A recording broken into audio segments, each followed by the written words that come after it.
오늘 말씀은 창세기 37장 18절에서 36절의 말씀입니다. 창세기 37장 18절에서 36절의 말씀 같이 읽습니다. 시작. 요셉이 그들에게 가까이 오기 전에 그들이 요셉을 멀리서 보고 죽이기를 꾀하여 서로 이르되 꿈꾸는 자가 오는도다. 자, 그를 죽여 한 구덩이에 던지고 우리가 말하기를 악한 짐승이 그를 잡아먹었다 하자. 그의 꿈이 어떻게 되는지를 우리가 볼 것이니라 하는지라. 르우벤이 듣고 요셉을 그들의 손에서 구원하려 하여 이르되 우리가 그의 생명은 해하지 말자. 르우벤이 또 그들에게 이르되 피를 흘리지 말자. 그를 광야 그 구덩이에 던지고 손을 그에게 대지 말라 하니 이는 그가 요셉을 그들의 손에서 구출하여 그의 아버지에게로 돌려보내려 함이었더라. 요셉이 형들에게 이르매 그의 형들이 요셉의 옷, 곧 그가 입은 채색 옷을 벗기고 그를 잡아 구덩이에 던지니 그 구덩이는 빈 것이라. 그 속에 물이 없었더라. 그들이 앉아 음식을 먹다가 눈을 들어본즉 한 무리의 이스마엘 사람들이 길르앗에서 오는데 그 낙타들의 향품과 유향과 모략을 싣고 애굽으로 내려가는지라. 유다가 자기 형제에게 이르되 우리가 우리 동생을 죽이고 그의 피를 덮어둔들 무엇이 유익할까? 자, 그를 이스마엘 사람들에게 팔고 그에게 우리 손을 대지 말자. 그는 우리의 동생이요 우리의 혈육이니라 하매 그의 형제들이 청종하였더라. 그때 미디안 사람 상인들이 지나가고 있는지라 형들이 요셉을 구덩이에서 끌어올리고 은 20에 그를 이스마엘 사람들에게 팔매 그 상인들이 요셉을 데리고 애굽으로 갔더라. 루벤이 돌아와 구덩이에 이르러 본즉 거기 요셉이 없는지라 옷을 찢고 아우들에게로 되돌아와서 이르되 아이가 없도다. 나는 어디로 갈까? 그들이 요셉의 옷을 가져다가 수념소를 죽여 그 옷을 피에 적시고 그의 채색 옷을 보내어 그의 아버지에게로 가지고 가서 이르기를 우리가 이것을 발견하였으니 아버지 아들의 옷인가 보소서 하매 아버지가 그것을 알아보고 이르되 내 아들의 옷이라. 악한 짐승이 그를 잡아먹었도다.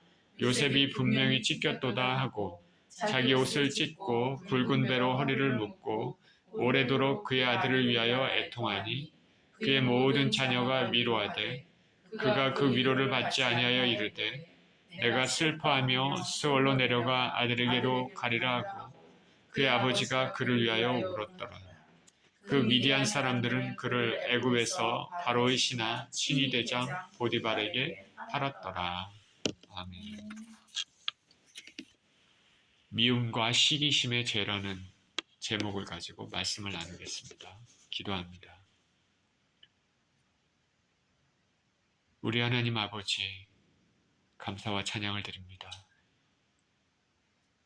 말씀으로 살아계시며 말씀으로 우리에게 커뮤니케이션 하나님 아버지 감사합니다. 오늘도 주님 말씀을 대합니다. 말씀을 통하여서 주의 음성을 듣게 하시고 아버지 귀한 교훈을 받을 수 있는 시간이 되게 하여 주시옵소서. 감사드리며 우리 주 예수 그리스도 이름으로 기도합니다. 아멘.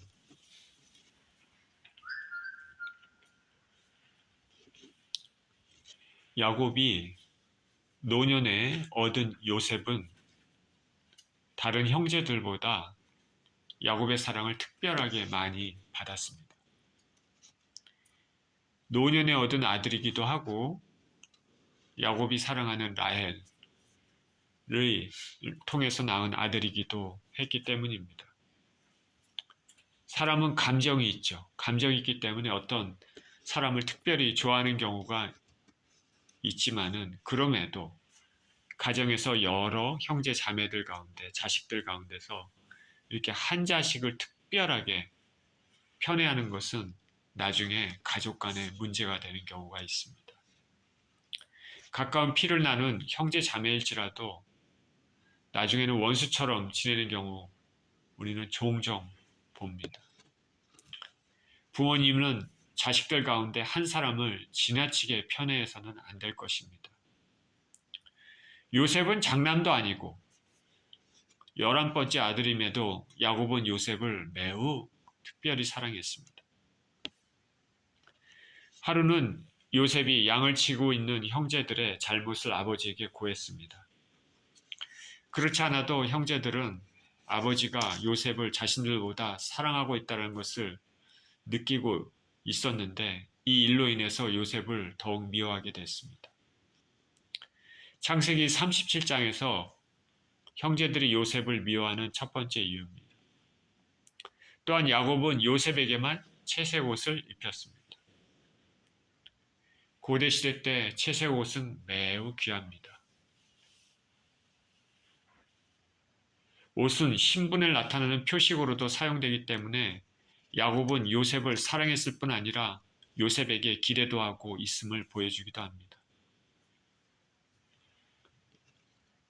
형제들은 요셉만 이러한 옷을 입고 다니는 것에 대해 불만이 있었습니다. 그렇지 않습니까? 이것이 형제들이 요셉을 미워하는 두 번째 이유였습니다. 하루는 요셉이 꿈을 꿨습니다. 요셉이 꿈 이야기를 형제들에게 말했습니다. 자신의 곡식단을 중심으로 형제들의 곡식단이 자신에게 절하는 꿈입니다. 형들이 요셉에게 굴복하는 꿈입니다. 요셉을 미워하고 있던 차에 결정적으로 또 한 번 미움을 받는 일이 발생했습니다. 눈치가 없는지 아니면 요셉 심령 안에 꼭 이 말을 해야 되는 뭐가 이런 압력이 있었는지 프레셔가 있는지 모르겠습니다. 그런 후 요셉이 또 꿈을 꿨는데 이번에는 해와 달 그리고 11별이 요셉에게 절하는 꿈이었습니다. 해와 달은 아버지와 어머니입니다. 11별은 11 형제겠죠. 형제들뿐 아니라 부모도 요셉에게 절합니다. 요셉은 이 꿈을 꾸고 나서 형제들에게 또 얘기하고 이제는 아버지에게도 얘기했습니다. 근데 두 번 다 이런 꿈을 연달아 꾼 것은 심상치 않습니다. 하나님이 주신 꿈이죠. 이것을 계기로 형제들은 요셉을 미워했을 뿐 아니라 시기심도 가지게 됐습니다. 시기심은 더 강한 감정입니다. 이게 더 강해지면 살인까지도 이어질 수 있는 그런 감정입니다.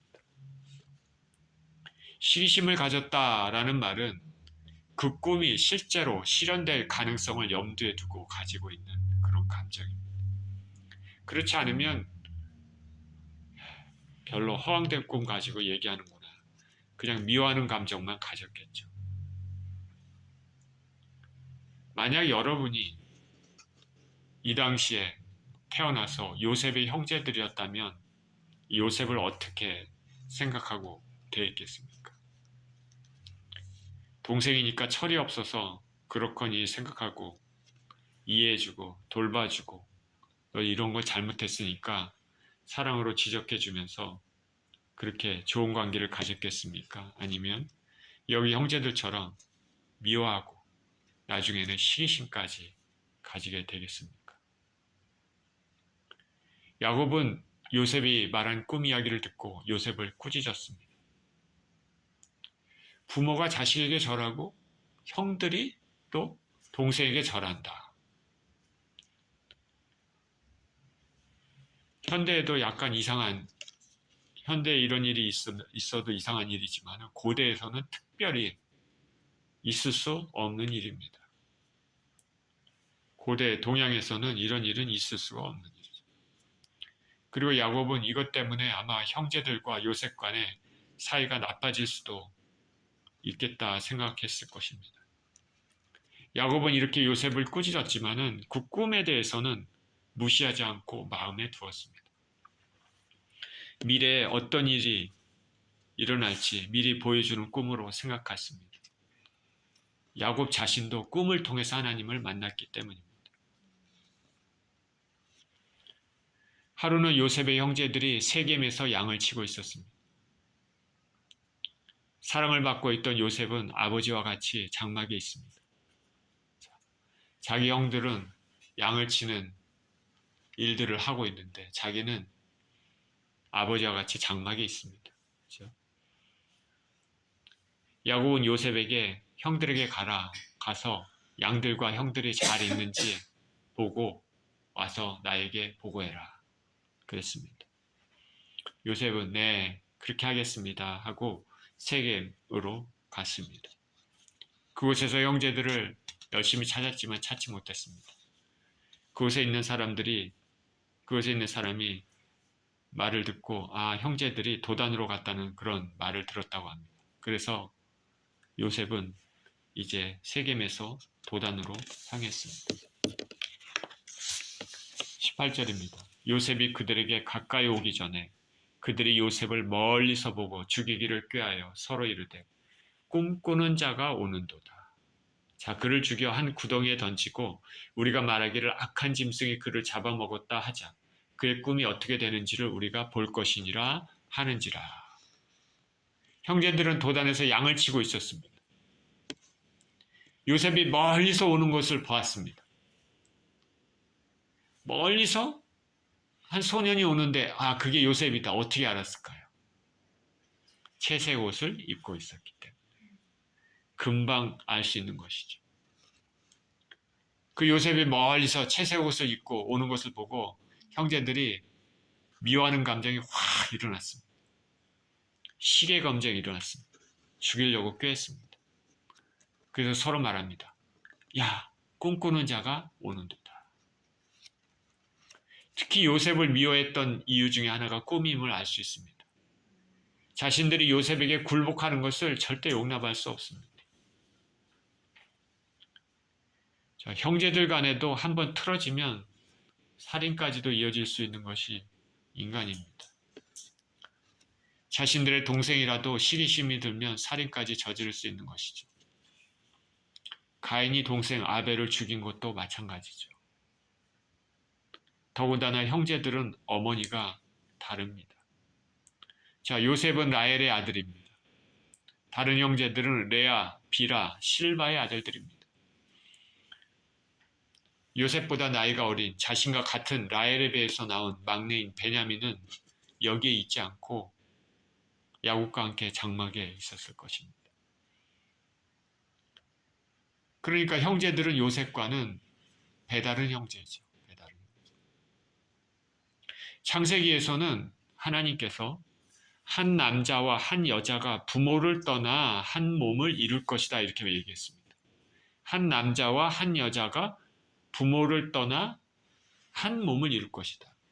이것이 뭐냐면은 성경에서 말하는 결혼입니다. 성경에서 우리 결혼. 한 남자와 한 여자.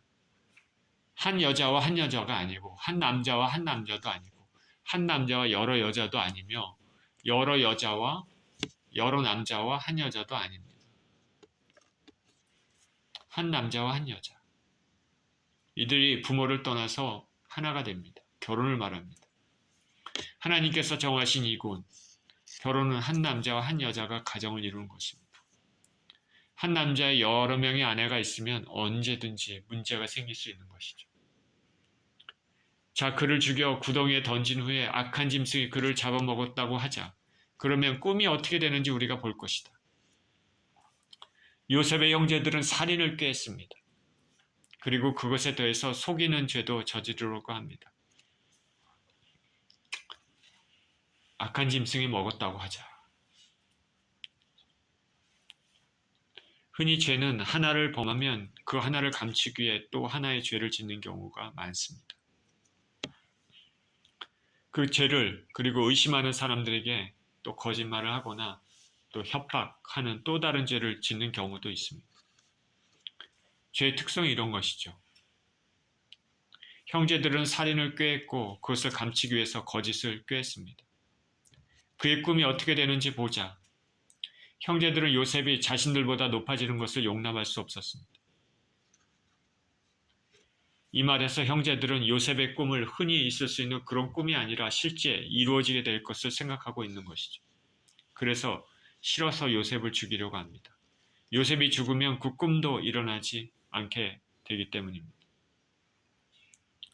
그런데 우리가 잘 알다시피 형제들의 이러한 죄악은 오히려 반대로 요셉의 꿈이 더 빨리 실현되는 계기가 됐습니다. 우리 창세기의 바벨탑 사건에서 알 수 있는 것처럼 하나님께서는 인간을 지으시고 생육하고 번성하라. 지구에 채워라. 그렇죠? 그렇게 말씀하셨습니다. 근데 사람들은 흩어짐을 면하겠다고 하고 하나님께 대항해서 바벨탑을 하늘 끝까지 쌓았습니다. 그러나 결국 하나님의 손에 의해서 뿔뿔이 흩어지게 됐습니다. 하나님을 뜻을 반하는 어리석은 인간의 죄악은 자신들의 뜻을 실현시키는 것이 아니라 하나님의 뜻이 더 빨리 실현되는 그런 계기가 되었습니다. 21절에 르우벤이 듣고 요셉을 그들의 손에서 구원하려 하여 이르되 우리가 그의 생명을 해하지 말자. 르우벤이 또 그들에게 이르되 피를 흘리지 말라. 그를 광야 그 구덩이에 던지고 손을 그에게 대지 말라 하니 이는 그가 요셉을 그들의 손에서 구출하여 그의 아버지에게로 돌려보내려 함이었더라. 형제들이 요셉을 죽이겠다 하는 그 얘기를 장자인 르우벤이 들었습니다. 장자는 책임이 있습니다. 그렇죠? 여러 형제들의 맏지니까 책임이 있죠. 그가 요셉을 구하려고 합니다. 우리 요셉 죽이지 말자. 그저 광야 구덩이에 던져서 우리 손에 피를 묻히지 말자. 그가 이렇게 말한 것은 어떻게 해서든지 요셉을 살려서 아버지 야곱에게로 돌려보내려고 한 것이죠. 요셉에게 문제가 생기면 자기가 큰 아들이기 때문에 자기가 책임이 있는 것이죠. 이전에 르우벤은 서모 비라와 통간으로 큰 죄를 지었습니다. 그죠? 그런데 여기서는 요셉을 살리려는 그런 모습이 보입니다. 이에 형제들은 그 말을 듣고 요셉을 죽이지는 않았습니다. 르우벤이 장자고 가장 큰 형이고 또 장자이기 때문에 누구보다도 요셉을 싫어할 수 있는 위치에 있었습니다. 왜냐하면 그죠? 요셉에게 다 절한다고 했으니까. 그럼에도 르우벤이 그렇게 말을 하니까 큰형의 말을 다 들었습니다. 또 피를 보지 말자라는 말에서 비록 배다른 형제지만은 동생에 대한 최소한의 동정이 있었을 것입니다. 23절입니다. 요셉이 형들에게 이르매 그의 형들이 요셉의 옷, 곧 그가 입은 채색 옷을 벗기고 그를 잡아 구덩이에 던지니 그 구덩이는 빈 것이라 그 속에 물이 없었더라. 그들이 앉아 음식을 먹다가 눈을 들어본즉 한 무리의 이스마엘 사람들이 길라앗에서 오는데 그 낙타들의 향품과 유향과 모략을 싣고 애굽으로 내려가는지라. 형들이 이런 말을 주고받고 있었습니다. 그런 중에 멀리서 요셉이 형들에게 왔습니다. 형제들은 요셉이 오자마자 요셉을 탁 붙잡고 채색 옷을 벗겼습니다. 요셉이 채색 옷을 입고 있는 거 보기 싫은 것이죠. 채색 옷부터 벗겨버립니다. 채색 옷은 질투와 분노의 대상입니다. 제가 어제 이 말씀을 준비하면서 지금 우리가 직접 기술이 굉장히 발달했습니다. 산업혁명에 따라서 가장 큰 혜택을 본 것이 사실 직접 기술입니다. 우리 옷은 대량으로 생산할 수 있죠. 지금은요. 옷값이 쌉니다. 그죠? 고대에 어떻게 아주 고대죠. 이거는. 고대에 어떻게 사람들이 옷을 지어 만들었을까? 더군다나 채색 옷. 궁금했습니다. 그죠? 얼마나 귀하겠습니까? 얼마나 하나하나 손이 많이 들어가죠. 정말로 비싼 옷이죠. 보통 옷이 아닙니다. 요셉만 그것을 입고 있다. 미워하죠. 질투와 분노의 대상입니다. 채색 옷을 벗겨버렸습니다. 그리고 그를 구덩이에 던져버렸습니다. 이 구덩이에는 물이 없는 빈 구덩이입니다. 물이 귀한 팔레스타인에서는 빗물을 받아들기 위해서 여러 군데 구덩이를 팠습니다. 그 중에 한 곳에 요셉을 던져 넣었습니다.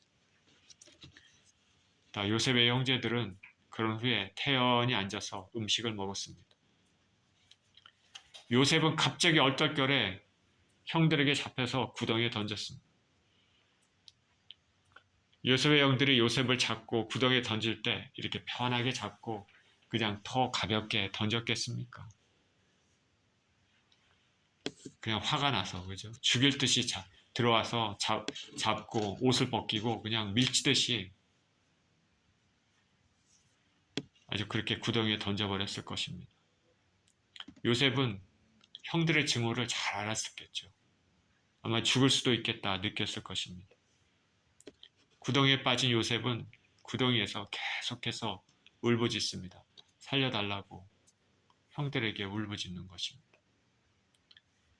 그가 얼마나 울부짖었는지 애걸했는지 후에 애굽에서 총리가 된 요셉을 만나고 나서 형제들이 이렇게 얘기했습니다.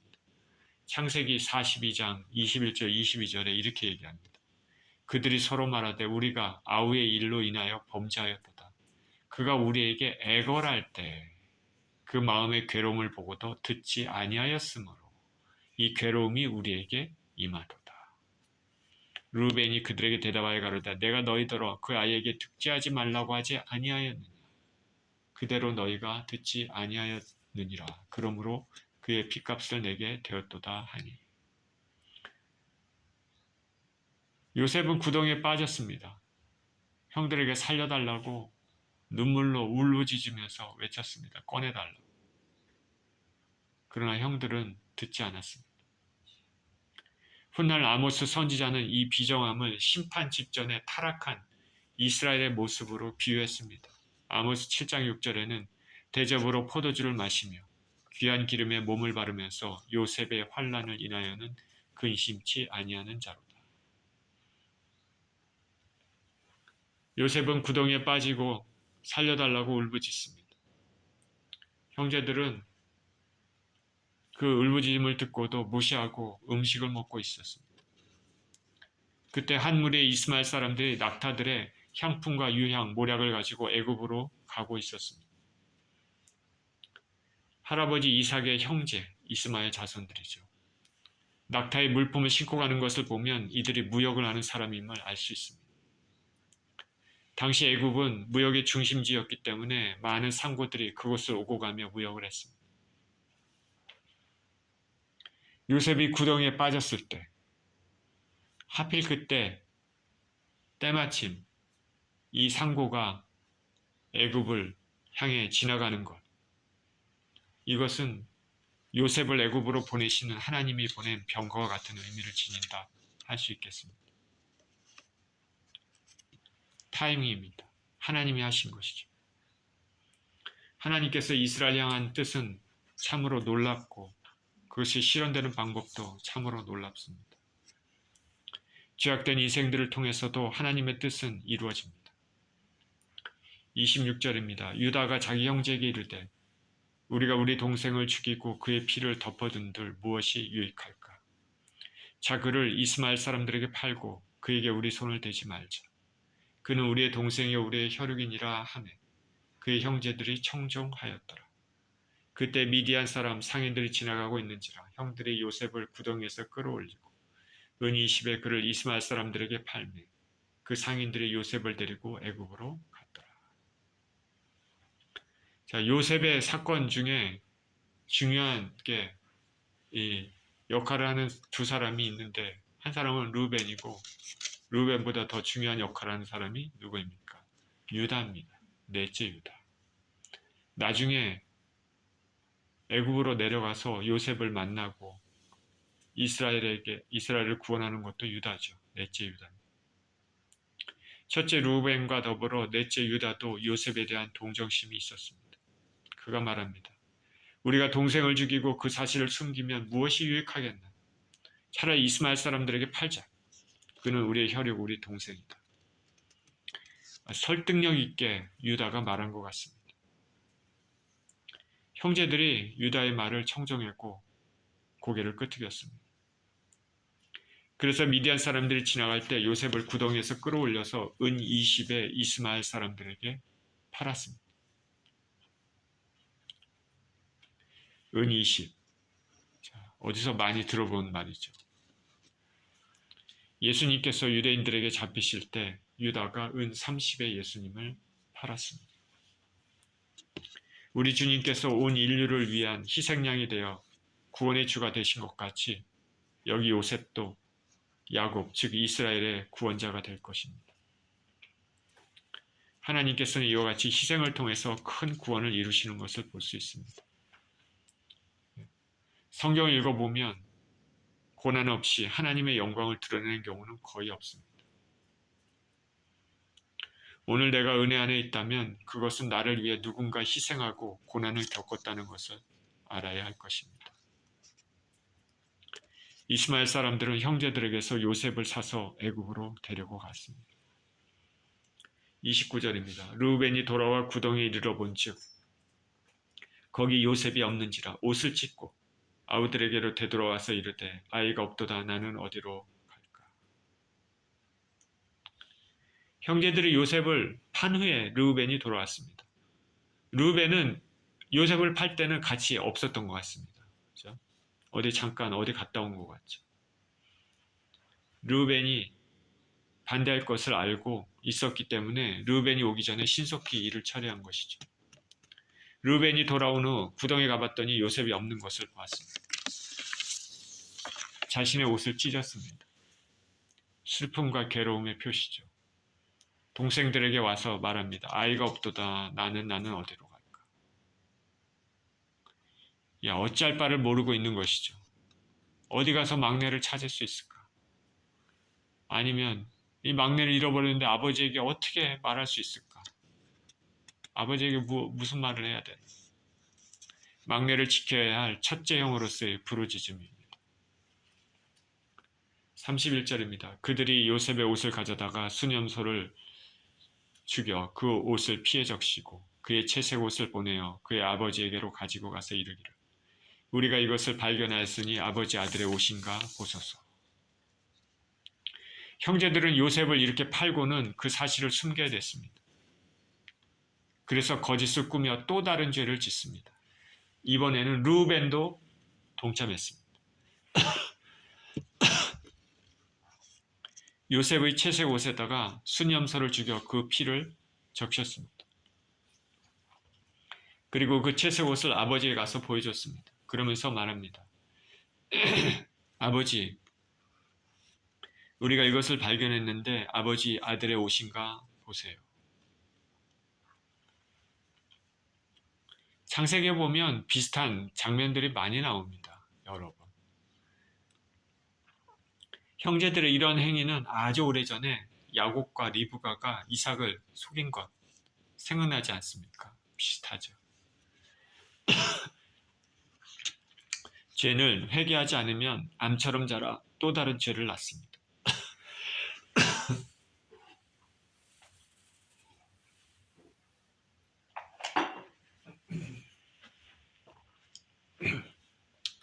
평생 잊지 못할 죄를 형제들은 짓고 있습니다. 동생을 팔고 아버지에게 거짓을 말합니다. 성경에서는 죄는 어떠한 모양이라도 버리라고 말했습니다. 누구든지 죄를 지으면 그에 대한 대가가 반드시 있습니다. 예수 그리스도 밖에 있는 사람들은 모르겠지만 우리는 명확히 알아야 됩니다. 우리가 죄를 지면 그 죄에 대한 대가가 반드시 있습니다. 이 땅에서 대가를 치를 때도 있고 그렇지 않을지라도 하나님 앞에 설 때 반드시 그에 대한 대가가 있습니다. 죄는 죽음과 연관이 있습니다. 우리 인생들은 너나 할 것 없이 죽음에 처한 것은 아담과 하와의 범죄이고 그와 더불어 우리가 삶에서 지고 있는 죄 때문입니다. 로마서 6장 23절에는 죄의 삭은 사망이요 하나님의 은사는 그리스도 예수 우리 주 안에 있는 영생이니라 라고 말했습니다. 33절입니다. 아버지가 그것을 알아보고 이르되 내 아들의 옷이라 악한 짐승이 그를 잡아먹었도다. 요셉이 분명히 찢겼도다 하고 자기 옷을 찢고 굵은 배로 허리를 묶고 오래도록 그의 아들을 위하여 애통하니 그의 모든 자녀가 위로하되 그가 그 위로를 받지 아니하여 이르되 내가 슬퍼하며 스올로 내려가 아들에게로 가리라 하고 그의 아버지가 그를 위하여 울었더라. 그 미디안 사람들은 그를 애굽에서 바로의 신하 친위 대장 보디발에게 팔았더라.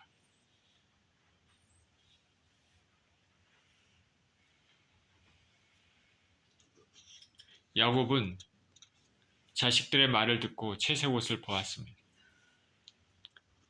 바로 그가 사랑하는 아들 요셉에게 입혀주었던 채색 옷입니다. 옷이 붉은 피에 흠거져 적셔져 있습니다. 아버지 입장에서는 피가 거꾸로 솟는 순간입니다. 얼마 전에 자기 손으로 보냈는데, 생각해 보십시오. 자기 자식을 얼마 전에 보냈는데 돌아온 거는 자식이 아니라 피에 젖은 자식이 입었던 옷이 돌아왔다.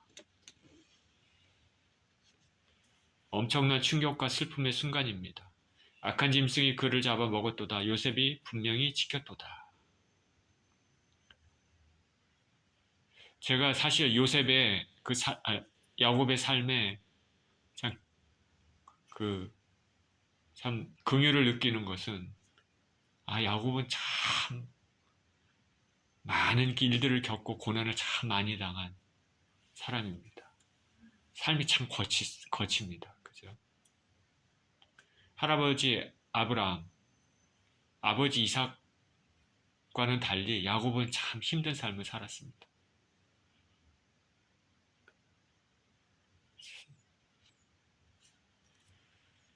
참 어떻게 보면 마음이 많이 가는 사람입니다. 이제 아들까지도 죽었습니다. 파란 많은 야곱의 삶에서 아마도 이 순간이 가장 고통스러운 순간일 것입니다. 사랑하는 자식을 잃는 순간은 말로 뭐라 표현할 수 없습니다.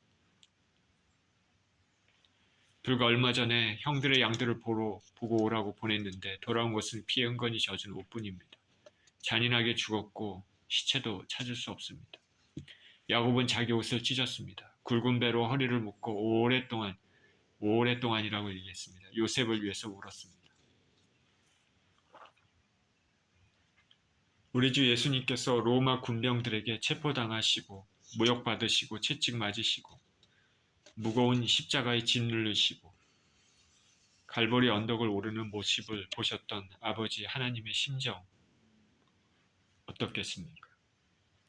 처참하게 찢기시고 대못 박혀서 십자가에서 처절하게 신음하셨던 죽으신 예수님을 보신 하나님 아버지의 심정이 어땠을까?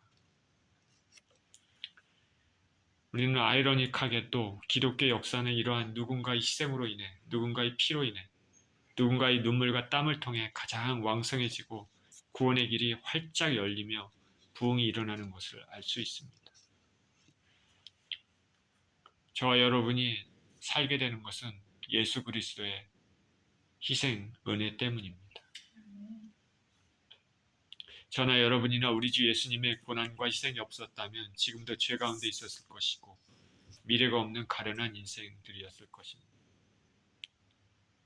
생각해 보십시오. 저와 여러분이 예수 그리스도를 모르고 살고 있다. 그러면은 여전히 죄 가운데 있을 것이고 우리의 미래는 불투명합니다. 어떻게 될지 모르고 영원한 삶을 하나님과 멀어져서 고통 가운데 보내는 것이 보장된 삶입니다. 그러나 하나님의 그 크신 은혜로 말미암아 어떻게 예수 그리스도를 믿게 되었는지, 각자가 믿게 된 동기는 계기는 다 다를 것입니다. 그러나 그 모든 것은 하나님의 은혜고 섭리입니다. 우리를 위해 고난당하신 우리 주 예수 그리스도를 찬양합니다. 그리고 그 예수님을 우리를 위해 보내주신 하나님 아버지를 찬양합니다. 그리고 이 진리를 믿게 해주시는 성령님의 은혜를 찬양합니다. 울부짖는 아버지 야곱을 보고 있는 아들들은 큰 불효를 저질렀습니다. 특히 루벤은 몸둘 바를 몰랐을 것입니다. 이들은 아버지를 위로하려고 합니다. 그러나 그 위로는 죄를 감추고 하는 거짓 위로입니다. 미디안 사람들은 요셉을 애굽에 끌고 가 바로의 신하 친위대장 보디발에게 팔았습니다. 그 많은 사람 가운데서도 왕의 최측근인 친위대장에게 요셉이 팔렸습니다. 전적으로 하나님의 간섭하심입니다. 이제 요셉은 비천한 노예 신분으로 애굽에서 살게 되었지만 하나님의 뜻은 하나하나 실현되고 있습니다. 오늘 본문을 통해서 죄의 문제에 대해서 생각해 보았으면 좋겠습니다. 특히 미움, 시기의 감정입니다. 우리는 미움, 시기의 감정을 잘 다스려야 됩니다. 성경은 분명히 죄라고 말합니다. 가인이 아벨을 죽인 것도 바로 시기심입니다. 인간 최초의 살인은 시기심으로 시작됐습니다. 성경은 인간의 면모를 잘 보여줍니다. 수천 년의 기록입니다. 우리는 이러한 일들을 교훈으로 삼아서 미워하는 감정이나 시기심이 들 때 이를 잘 다스려야 됩니다. 가장 좋은 방법은 하나님께 기도하는 것입니다. 상대방을 시기하기보다는 잘 되는 사람이 있으면 칭찬하고 그 다음에 나도 저 사람처럼 잘 됐으면 좋겠다 하고 하나님께 기도하는 것이죠. 제가 미국에 오기 전에 출석했던 교회 목사님은 자신은 다른 사람이 잘 되면 시기심보다는 자신도 잘 되도록 하나님께 간구한다고 했습니다. 우리 주위에 잘 되는 사람이 있다면 그를 축복하고 그 축복이 나도 받았으면 좋겠다. 그렇게 하나님 앞에 기도함으로 우리는 이 문제를 다룰 수 있는 것입니다. 신앙생활에서 우리는 우리 안에 일어나는 여러 가지 감정들, 이런 것들을 솔직히 하나님 앞에 고백하는 것이 되게 중요합니다. 그리고 하나님이 그 감정을 다뤄주시고 해결해 주시도록 하는 것이 가장 좋은 방법입니다. 마음에 깊은 상처가 있거나 배신감이 있거나 미워하는 감정이 있거나 시기심이 있거나 깊은 눈물이 있거나 실패가 있거나 이런 것들을 예수님께 다 토스하고 예수님 안에서 해결받는 우리 모두 되었으면 좋겠습니다. 또한 우리가 죄를 지었을 경우 회개하지 않으면 그것을 감추기 위해 또 다른 죄를 지을 수 있음을 알아야 되겠습니다. 요셉의 형제들은 요셉을 팔고 그 사실을 숨기기 위해 채색 옷에 짐승의 피를 적셔 아버지에게 보여줬습니다. 처음 죄로 인해 그것을 감추기 위해 또 다른 죄를 지었습니다. 이들의 죄는 오랜 기간 잊혀져서 처벌받지 못했지만 결국 때가 되었을 때는 다 드러났습니다. 하나님께서는 죄에 대해서 반드시 물으신다는 것을 우리는 알아야 되죠. 이 땅에서든 아니면 천국에서든 이 땅을 떠나서든 반드시 죄에 대한 대가는 치르게 됩니다. 그러니 저와 여러분은 죄의 굴레에 빠지지 말아야 되겠습니다. 지은 죄가 있다면 회개하며 돌이켜야 되겠습니다. 그러면 하나님께서는 우리 주 예수 그리스도의 피로 우리를 깨끗이 씻겨주실 것을 믿습니다. 날마다 예수님 피로 씻김받는 저와 여러분 모두 되시기를 예수 그리스도 이름으로 축원드립니다. 기도하겠습니다. 하나님 아버지, 요셉의 형제들은 요셉을 미워해서 죽이려고 했고 그러나 결국 죽이지는 않고 미디안 상고들에게 팔았습니다. 피를 나눈 형제입니다. 이 시기심은 결국 죽임까지도 생각하고 결과는 동생을 다른 사람에게 파는 상황까지 이르렀습니다. 또 그것을 숨기기 위해서 거짓말도 했습니다.